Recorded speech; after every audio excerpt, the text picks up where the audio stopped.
بسم اللہ الرحمن الرحیم۔ السلام علیکم۔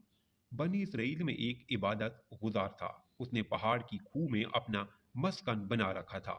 وہ لوگوں کی آنکھوں سے اوجھل تھا، لوگ اس کی نظروں سے دور تھے۔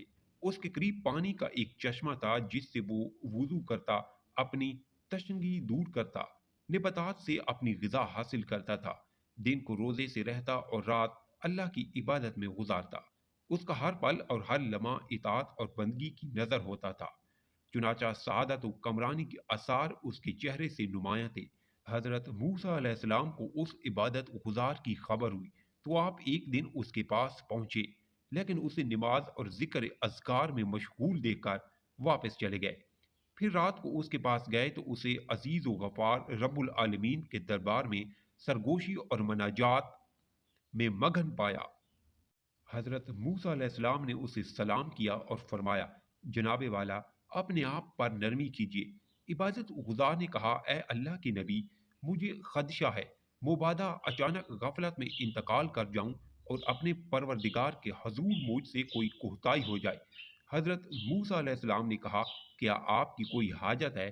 عبادت گزار نے جواب دیا، آپ میرے لیے پروردگار سے اس کی رضا و خوشنودی کی دعا کر دیں اور میری یہ التجا بھی پہنچا دیں کہ وہ مجھے زندگی میں صرف اپنی ہی خوشنودی کے کاموں میں مشغول رکھے حتیٰ کہ میں اس سے جا ملوں۔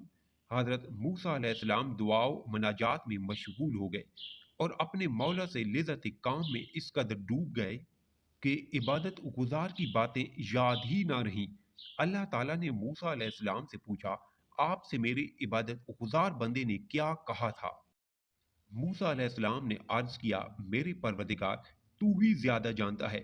اس نے تیری رضا اور خوشنودی طلب کی ہے اور یہ درخواست بھی کی ہے کہ اس کی زندگی تیری ہی یاد میں گزرے حتیٰ کہ وہ تیرے دربار میں حاضر ہو جائے۔ اللہ تعالیٰ نے موسیٰ علیہ السلام سے فرمایا، اے موسیٰ، اس عبادت گزار کے پاس جائیے اور کہہ دیجیے کہ رات دن جتنی عبادت چاہے کر لے، ہے وہ بہرحال جہنمی، کیونکہ میرے صحیفے میں اس کا نام گناہگاروں کی فہرست میں درج ہے۔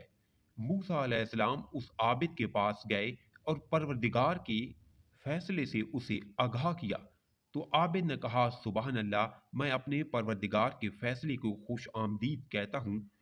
ہر چیز میرے پروردگار کے فیصلے کے مطابق رواں دواں ہے، اس کے حکم کو کوئی ٹال نہیں سکتا۔ یہ کہہ کر وہ عبادت گزار زور زور سے گریا و زاری کرنے لگا۔ پھر کچھ دیر بعد بولا، اے موسیٰ، میرے پروردگار کے جاہ و جلال اور عزت و شان کی قسم، میں اس کے در سے پلٹنے والا نہیں اور اس فیصلے کو سن کر ہرگز مایوس نہیں، بلکہ اب اپنے پروردگار سے میری محبت دو بالا ہو گئی ہے۔ اس کے بعد جب حضرت موسیٰ علیہ السلام دوبارہ اپنے پروردگار سے دعا و مناجات میں مشغول ہوئے تو عرض کیا، میرے رب، جو کچھ تیرے عبادت گزار بندے نے کہا ہے اس سے تو اچھی طرح واقف ہے۔ اللہ تعالیٰ نے فرمایا، اے موسیٰ، میرے اس بندے کو یہ خوشخبری سنا دیجئے کہ وہ جنتی ہے، میری رحمت نے اسے جا لیا ہے۔ اسے یہ بھی بتا دیجئے کہ اس نے میرا یہ خوش کن فیصلہ اپنے صبر و رضا کے عوض حاصل کیا ہے، کیونکہ میرا سابقہ کڑوا فیصلہ سن کر بھی وہ چین و جبی نہ ہوا۔ اگر وہ آسمان و زمین بھر گناہ ساتھ لائے تب بھی میں اسے بخش دوں گا، میں کریم اور غفار ہوں۔